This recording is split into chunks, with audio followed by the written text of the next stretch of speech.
Ayun, good morning. Salamat po sa Diyos. At ayun, nakapandaw na tayo mga kadiskat ng Lagarite. At tawanan nyo si, meron na tayong huli kahit papano. Siguro balik gasolina na. Tsaka may pang ulam, awa ng Diyos. So pakita ko sa inyo.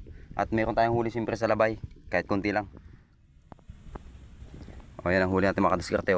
Siguro nasa ano din yan, mga 3 kilo. Kung hihigit pa di, salamat po sa Diyos. Yan. Sa labay natin konti lang, pero ganun pa man, salamat po sa Diyos. At hindi na masama, at least may kumain sa labay.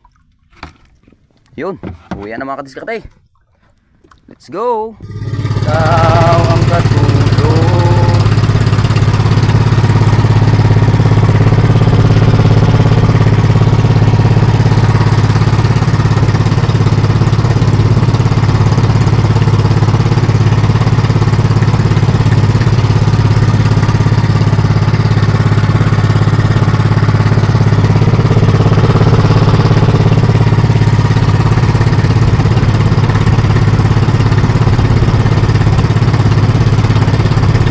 Salamat po sa Diyos.